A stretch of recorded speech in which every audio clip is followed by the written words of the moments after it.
وقتی مرد صاحب 4 دختر می شود، مثلا غضب من فرو میآورد چون موافق مقصدی اولشون نبود. مقصد اولشون این است و پسر چون که به قول مردم دختر میگن مول بیگانه مانون اون داره که شوهرش گرفته میبرد خونه خودش.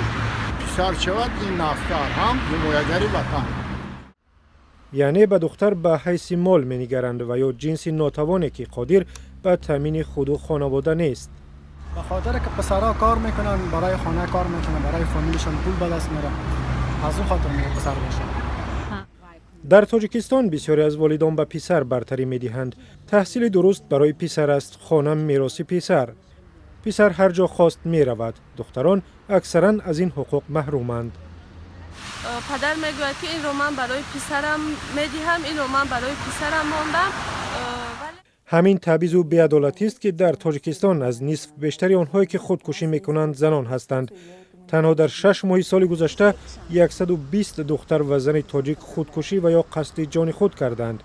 البته تبعیض دختران خاصی تاجیکستان نیست. تبعیض نسبت دختران در پاکستان از روز تولدشان وجود دارد. آنها در خانه، در روستاها و در شهرهایشان تبعیض می شوند. تبعیض در سطح دولتی هم هست. در تاجیکستان بر اساس آمار مزد کاری زنان 61% معاش مردان را تشکیل می دهد.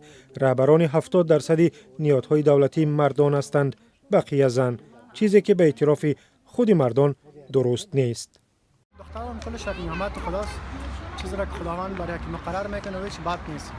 دخترم مشکل نیست، پسرم مشکل نیست. باز بر نظر من زیادتر اگر دوش آدم باید به یک نظر ببینه.